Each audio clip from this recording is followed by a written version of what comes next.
So we're talking about a common platform and kind of what does it look like?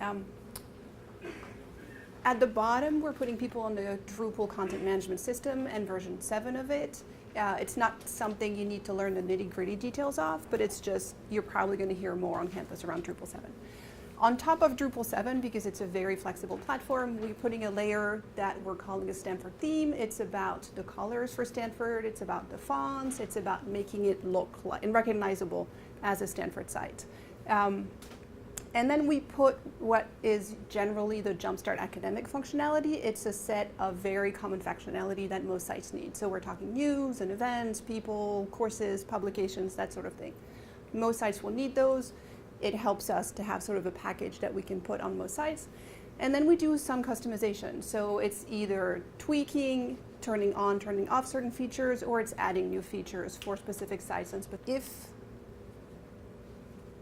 if we go back about 12 to 18 months, we didn't have anybody on this shared platform. And where we're at today is actually pretty exciting.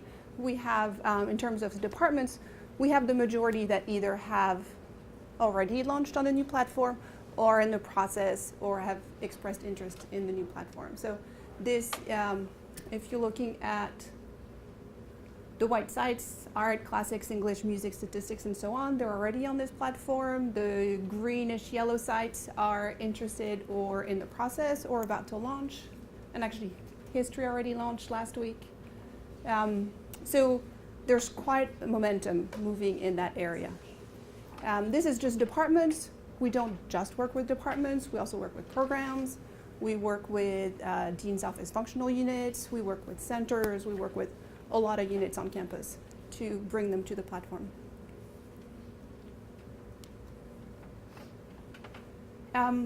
Let's say that sounds exciting. What does the process look like? Now, I'm just going to go in the middle and then we'll go in detail around.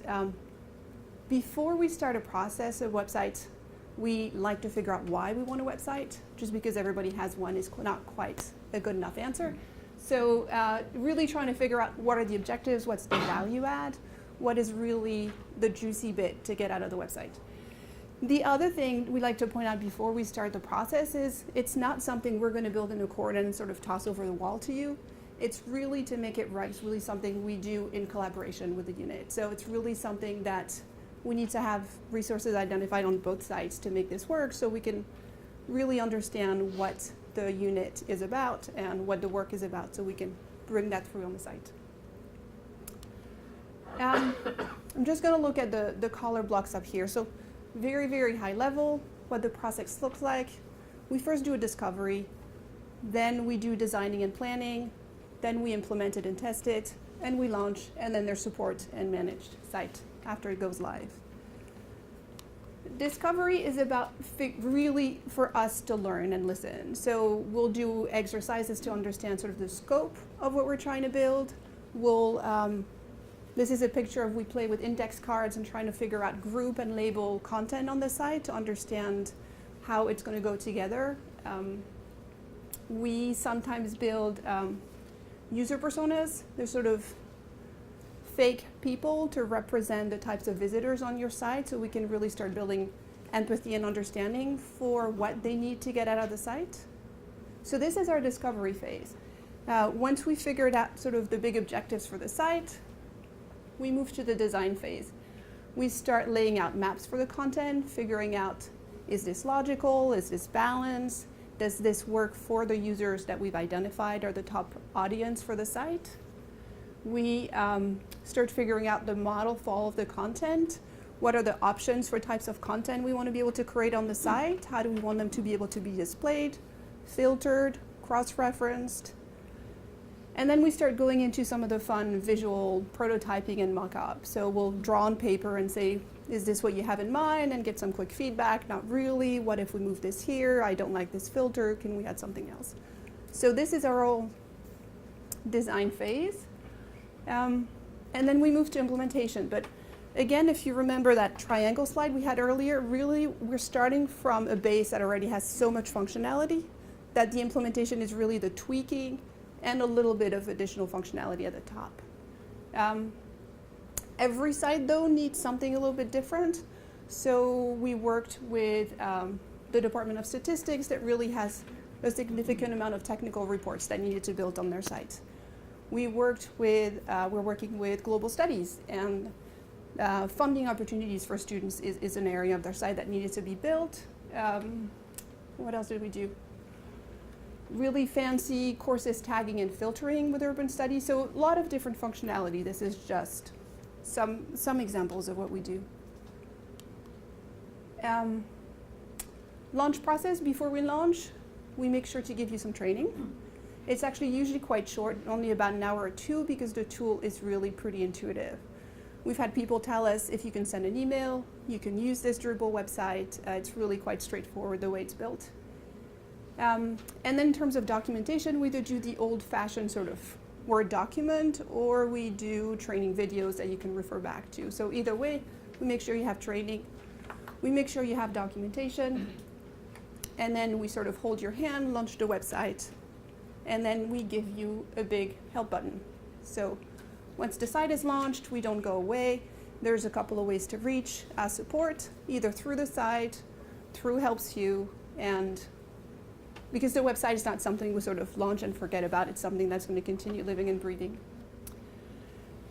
Two quick things. The nice thing is you no longer need to be in the business of knowing what patches and upgrades to apply to your site. It's just something that's going to happen automatically for you. So if tomorrow there's a critical upgrade, you don't need to do anything about it. It'll be taken care of. The other thing is we do sometimes do phase 2. So we'll launch a site, and 6 months later we'll come back and the department will say, well, we didn't get to this, but we'd really like to add this little bit of functionality. We work with them again. So even if there's something we don't get to for the first launch, you're not out of luck forever. Talk about. Oh yeah, very exciting. So far, most departments and units have been on Stanford servers. We have, actually Barbara is sponsoring a big initiative to start being able to host sites on Amazon Web Services. The reason it's very exciting is they're faster, they're very good at scaling, so if you suddenly have a big traffic peak, big news, bringing traffic to your site, some Nobel Prize, something like this, they're quite good at that. The other reason they're exciting is because it becomes very easy for us to build copies of your site. So you can have your live site, we can make a copy of it, hide it, work on new functionality, test it, make sure we like it, decide if we're going to roll this out or keep working on it. Similarly, we can make another copy if you have a lot of new content you want to try to figure out behind the scenes and not have it live. Marion, can I interrupt for 1 second? I just wanted to point out, and most of you know this, a large portion of our H&S sites live on AFS. And for those of you who don't know, AFS is going away. It's actually going to be eventually gone. So it was really important for us to identify a place where we could go to. And I actually think, like Marion said, I think this is actually quite exciting. I think actually the campus at large quite possibly will follow us along. But this is great for the reasons that Marion talked about, and I think those of you who are on AFS and are moving to this will notice significant difference. Yeah. The other thing is it's rolling out in stages, so I think History, which just launched last week, is going to be the first that we're going to have on both. We're going to have on Stanford servers, we're going to have on Amazon, do some comparison, and then over time have the ability to move more departments and programs onto the new